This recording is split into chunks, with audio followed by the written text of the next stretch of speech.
The New Orleans Saints continue to load up their wide receiver room, but one guy you should absolutely not be sleeping on is Montana kick return specialist and wide receiver Malik Flowers. We get all that and a little bit of lanyard for you on today's episode of Locked On Saints. You are Locked On Saints, your daily New Orleans Saints podcast, part of the Locked On Podcast Network, your team every day.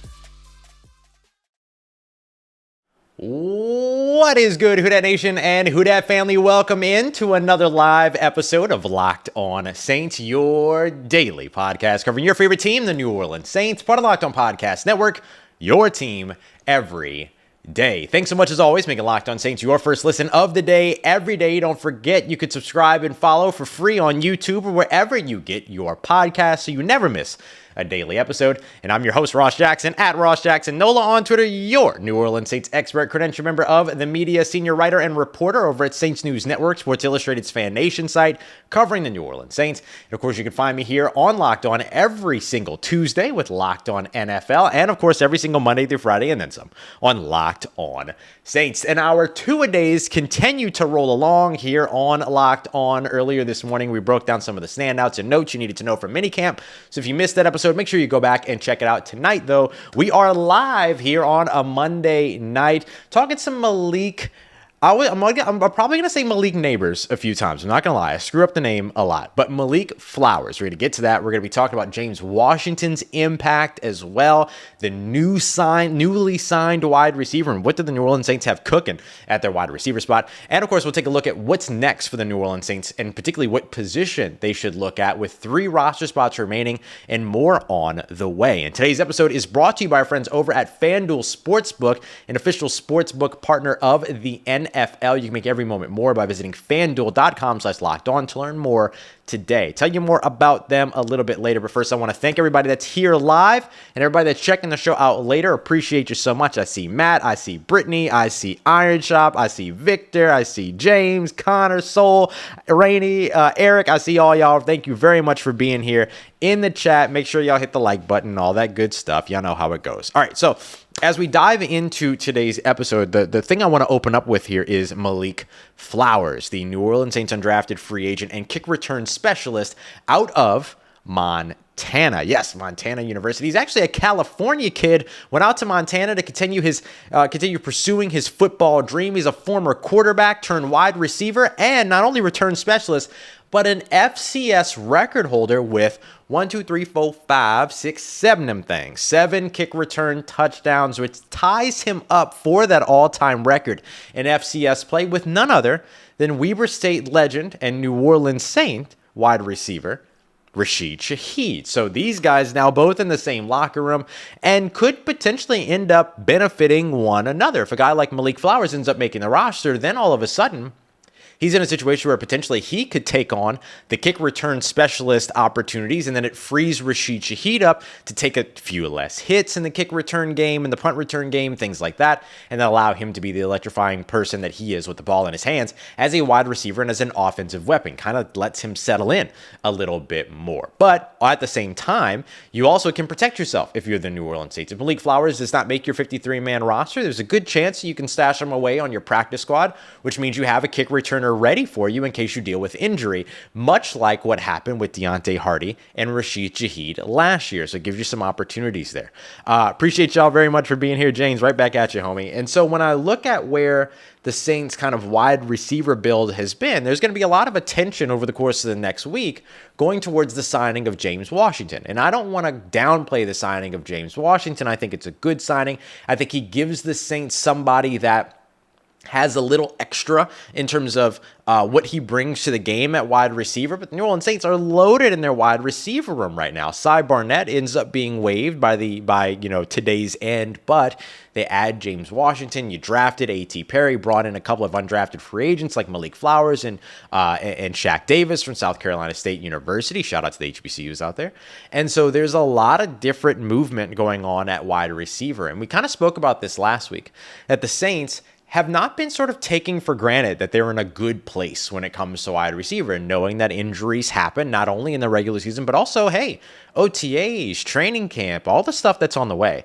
So sort of having this versatile group of wide receivers, kind of like they have now this versatile group of defensive backs, is actually a really good choice and really good sense of preparation for the New Orleans Saints. Now, you'd like to see them address some other positions where they could still use a little bit of help, but we'll get to that here in a little bit. I think the big thing that I want to highlight around Malik Flowers is that the thing that separates him maybe from the rest of that wide receiver room is not only his kick return ability, but also what he's able to do as a contributor in the passing game. Caught over 50 balls during his time at Montana, came in with more than a few touchdowns as well. So he kind of grew a little bit year after year after year when it came to how he was able to contribute as a wide receiver. And one of the things that stood out during training camp when we highlighted Malik Flowers, rookie mini camps, when we highlighted Malik Flowers, while there was no coverage, no pass rush, all these other things that we have to keep in context when it comes to rookie minicamps, you saw him do a lot of the things that you don't often see kick return specialist wide receivers do, catching passes with his hands, as opposed to taking the pass into his body and trying to catch it between his arms and his body. That's a thing that you see a lot of guys that are wide receivers, but that are mostly kick returners or punt returners do, because when you bring in that kick return, you're kind of creating that cradle, that V, when you kind of bend your elbows and you're catching in between your forearms and your body. So you see a lot of kick return specialists that are playing wide receiver or playing a pass catching role on offense tend to take some of those passes into their body and try to catch with their forearms, as opposed to just getting the hands out there. And you saw him do that not only in the short to intermediate areas, but on the sidelines, beyond the numbers, down the field. We saw him cleanly bring things in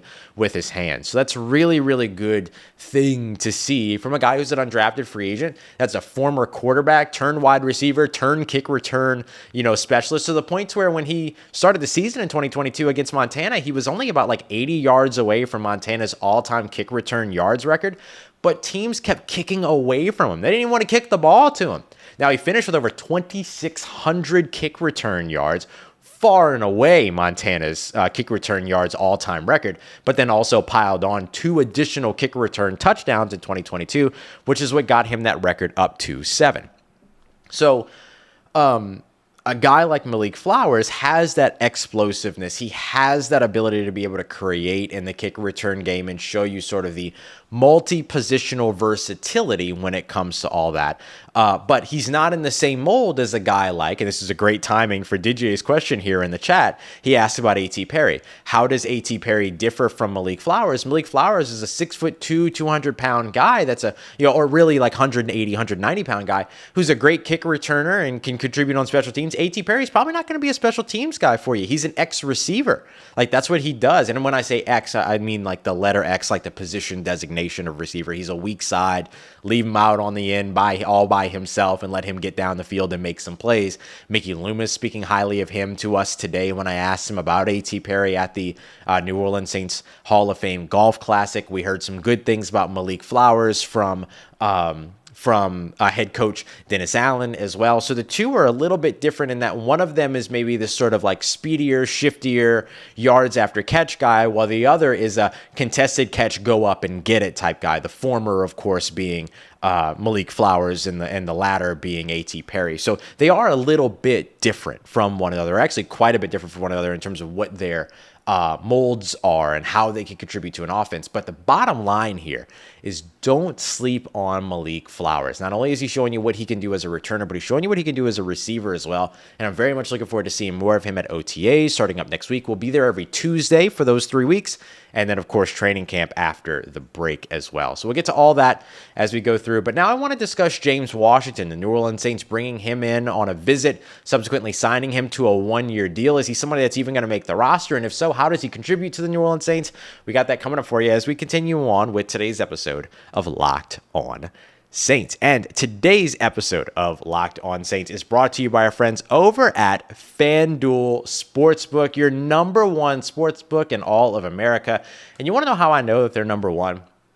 They've got the New Orleans Saints not only favored to win week 1, but also favored to win the division when it comes to the NFC South. Yeah, everybody's got positive odds. Everybody's in a good mood. I understand. But over at FanDuel, you can get in on a little bit of that action if you would like. I think they're at like plus 125 favorites within the division, plus 1,400 to win the conference as well. Maybe that's something you want to get in on. And you can even check out over/under for passing yardage for Derek Carr. 4,500 is the mark. You think he's going to come out above or below that? With all of the talent that the New Orleans Saints are funneling in at pass catcher, guys like A.T. Perry, getting Michael Thomas back, already having Chris Olave, Rashid Shaheed. They add Foster Moreau. They bring back Juwan Johnson. Remember, he was a free agent this offseason. They brought him back. And then, of course, now you're adding all these other players like A.T. Perry and Brian Edwards, an old friend of his, and James Washington. Maybe you like the over there. If you do, head over to FanDuel.com/lockedon today. And actually, if you're a first-time customer, you're going to get a no-sweat first bet of up to $1,000. This will be $1,000 you can get back in bonus bets if your first bet doesn't win.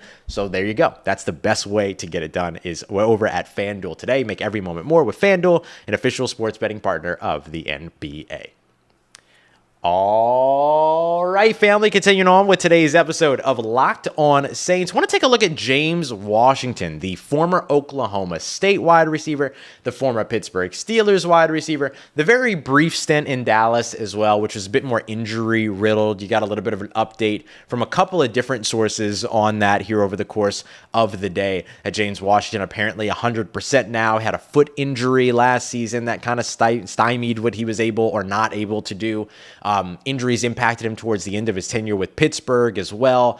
But now he's here in New Orleans. So what's his real shot at making the roster? What is it that he brings to the team? And how is it that he contributes in a way that's different from the other receivers? We're going to get to that here in just a moment. I want to remind all you everydayers out here that we are here every single day. So appreciate you being here with us. Tomorrow's episode, the morning episode, we're going to be taking a deeper look at some of the comments that were made. I've got stuff from Dennis Allen, stuff from Mickey Loomis, stuff from Cam Jordan. We got a whole bunch of stuff to go through with some of the folks that we discussed and met with at the Golf Classic today. So we'll have that for you in tomorrow morning's episode, and then we'll have another live show tomorrow night. Let me know who you want to hear about in terms of the undrafted free agent pool, and we'll get to that. So start piling up the chat with some of your suggestions about who you want to hear about, and don't forget to get your questions in as well, whether you're here live or watching or listening later. Send them over to me so I can get those involved toward the middle of the week as well. So let's discuss James Washington. So James Washington signed a one-year deal with the New Orleans Saints today on Monday.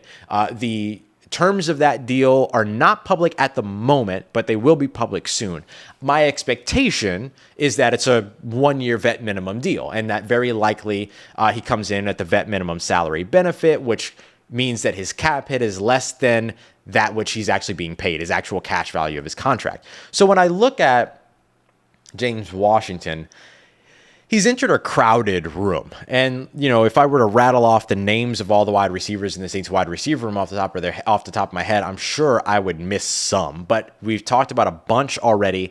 Then you add in guys like Keith Kirkwood and Kirk Merritt. And then, of course, you have a guy like Kawan Baker, who is at minicamps this past week. Traquan Smith, of course, is still on the roster. And then all the others that they added this offseason. Brian Edwards, we know guys like Michael Thomas, Chris Olave, Rashid Shaheed. You got the undrafted free agent guys. You had other guys trying out at minicamp, stuff like that. So they bring in a guy like James Washington, and he enters a very, very crowded room. And when it comes to James Washington, what you want to know is what exactly it is that he can bring that separates him from the rest of the room, because that's what's going to make him valuable to the New Orleans Saints and potentially earn him a roster spot should he get that roster spot after training camp. Now, he's got to prove a whole bunch during training camp, and there's going to be a big-time position battle when it comes to wide receiver for those spots. If the Saints keep 6, great, but if they do what they usually do and keep 5-ish, then that ends up, that knocks one of those guys out. And so you have to know already that Michael Thomas, Chris Olave, Rashid Shaheed are all guaranteed roster spots at this point.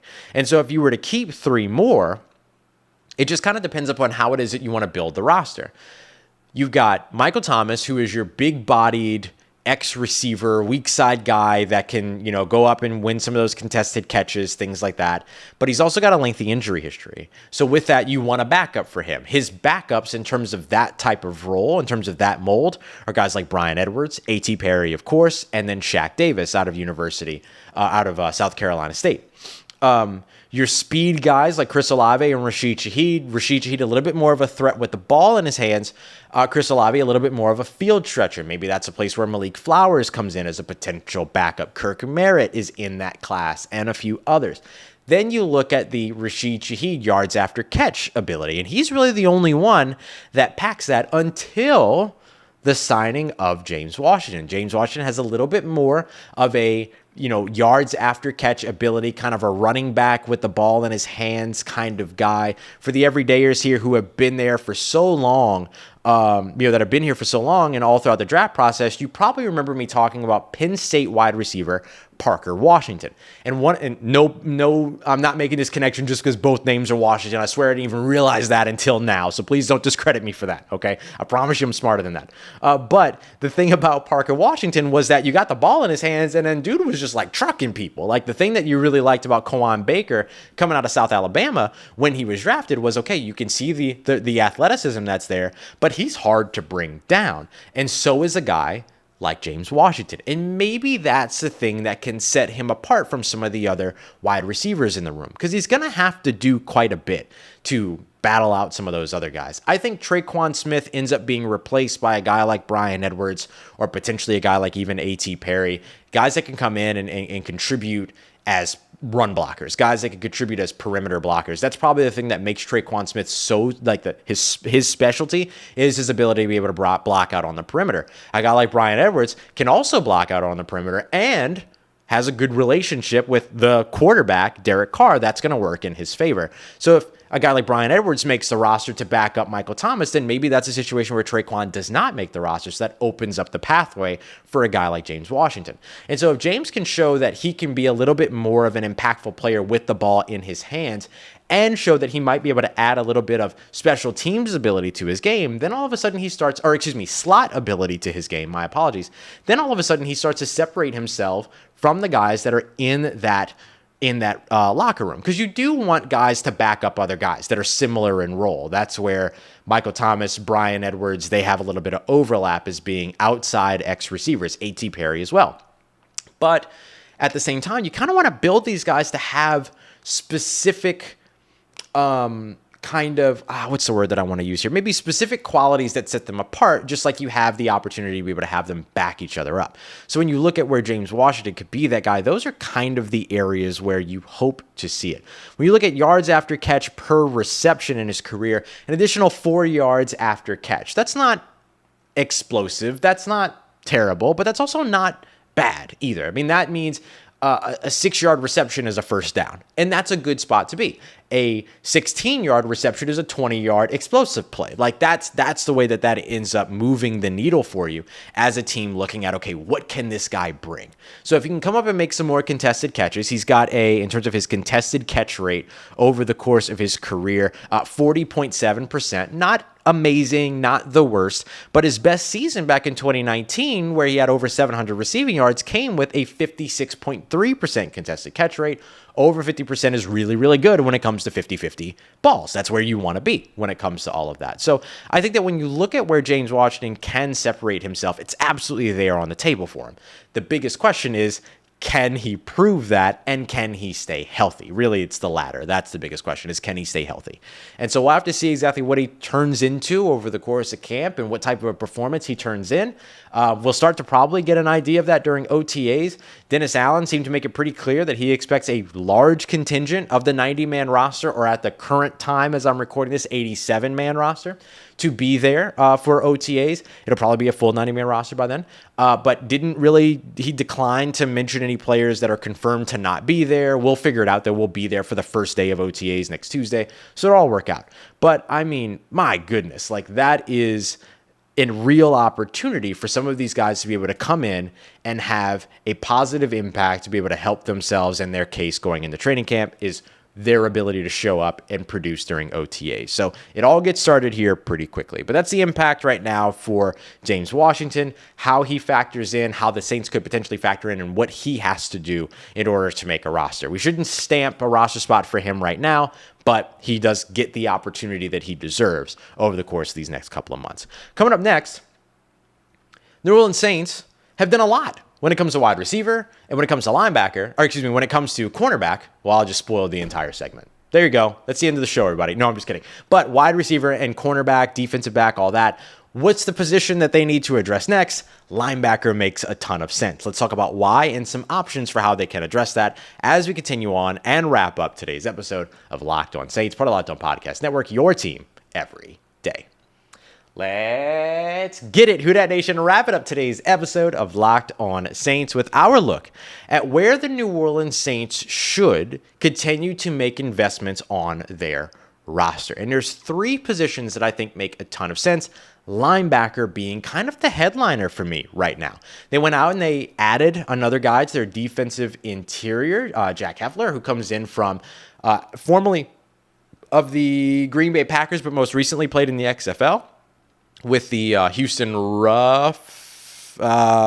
team. I don't watch a lot of XFL, sorry. I know they've got the name recognition and stuff like that, but I haven't watched a lot of it. But they ended up signing him. He played in 12 games. Is it the Roughnecks? I feel like I'm saying something offensive when I say that. So I was trying to be careful about it, but it is. It's the Houston Roughnecks. So that is like a big 12-game season that he had with them. Came up with 25 total tackles, not solo, not combined, assisted, but all of those combined.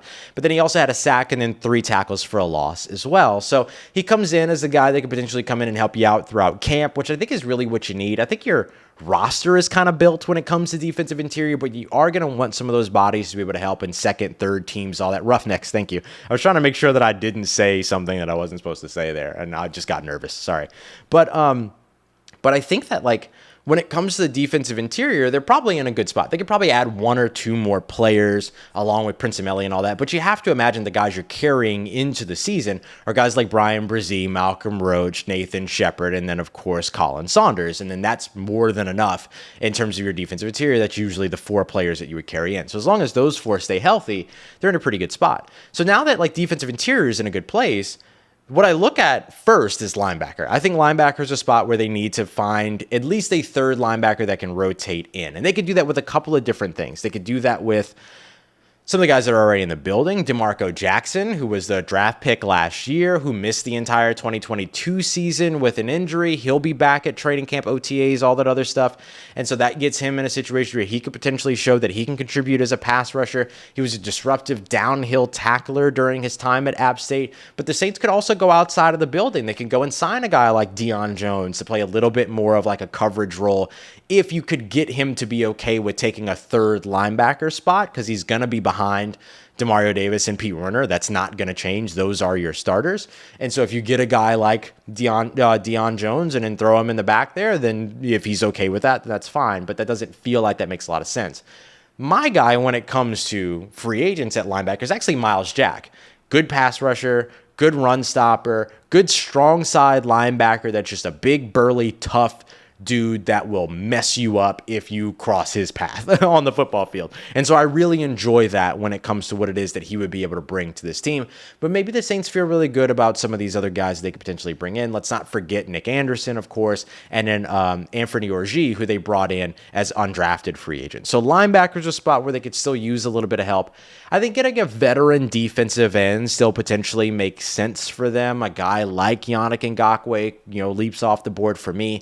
8 sacks a year throughout his career, at least 8 sacks every season. That kind of feels like, all right, get that type of consistency, opposite the consistency that you get from a guy like Cam Jordan, and you're probably pretty happy about that. But they could go other directions there. I know a lot of people have talked about Frank Clark, but I think with the Saints sort of focus on culture, that Frank Clark's off-the-field issues, probably not something that they would want to introduce to the locker room. So I don't know that that's a route that they would go, but they certainly could. He certainly fits their mold in terms of size, 260, 270 plus at his size. So we'll see exactly what it is that they do.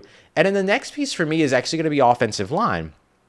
And maybe I'm kind of beating a dead horse at this point, and maybe offensive line isn't something they need to address any longer, but just considering the not only like injuries that they've dealt with year after year after year on the offensive line, but don't forget both of their starting guards, both of their starting tackles are coming back off of injury-riddled 2022 seasons or are coming off of a season-ending injury. And even Eric McCoy, their starting center, had an injury that kept him out of games in 2022.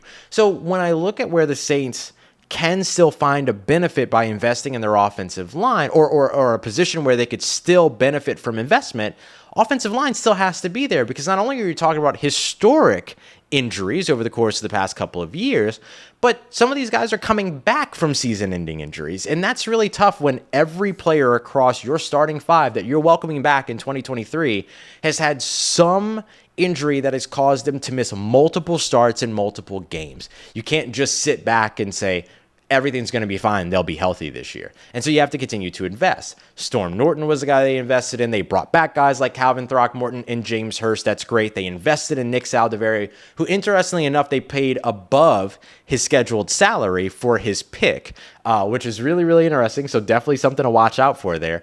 But I still think that investing in the offensive line, just to even rotate some of those guys out and give them rest during training camp, is not a bad idea based on the number, just the sheer number of injuries that the New Orleans Saints have dealt with. And, who could they go out and get? The answer is yes. Anybody that's available, they should be giving a phone call to.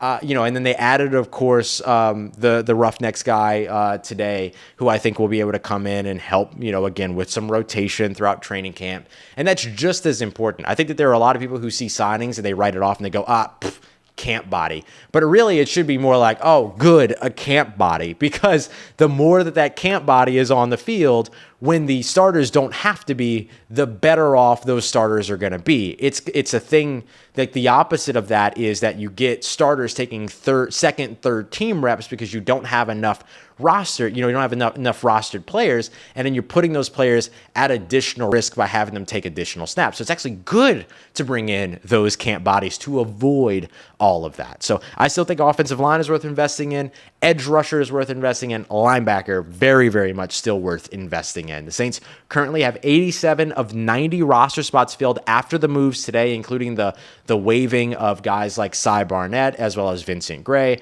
Then they bring in a couple of new guys as well. They brought in Ellis Merriweather, the young running back who is here for a tryout. So there's a lot of different places where these guys are going to be able to get opportunities for sure. But for the Saints and the way that they've sort of been building out their roster here over the course of this offseason, they're not taking anything for granted. And I wouldn't take anything on the offensive line, defensive line, or linebacker for granted in the meanwhile. So that's the way that I see it for the New Orleans Saints. Let me know what positions you think they should invest in, and don't forget to get me your questions for later on this week. Starting on Wednesday, I'll be answering those. Tomorrow morning's episode, remember 2 episodes tomorrow morning, we're going to be taking a look at all of the kind of quotes and stuff from the Hall of Fame golf classic, including updates on Foster Moreau and Michael Thomas and where the Saints, how the Saints feel about their draft picks, all these other things. We've got all that, as well as how Cam Jordan feels about the draft picks. We've got some fun stuff from him in our conversation with him. So there's a ton of stuff that's going to be on the way in tomorrow morning's episode. Tomorrow evening, we'll do another live show, breaking down another undrafted prospect. I'm thinking Nick Anderson, but I want to hear your thoughts. Let me know you want to hear more about Nick Anderson or not, or if you want to hear more about somebody else on the roster, then we'll break all that down. Just make sure they're a rookie and a new face, because that's what we're having fun with right now. Go ahead and get your questions in for the remaining shows throughout the week as well. Appreciate you as always, y'all. Those of you who are here live, salute. Those of you who are here later, salute. I appreciate you being an everydayer and for checking out the show. And of course, as always, for making me a part of your day, a part of your routine. And as always, I appreciate you so much for saying yes to me and the show. As always, please, if you see me, say hi. And if you need anything else around your New Orleans Saints in between these episodes, make sure you follow me on Twitter at Ross Jackson, NOLA. Hit me up. Let me know how the family's doing. Let me know how you living. Let me know how you momming them. And trust you, that nation. I'll holla at you.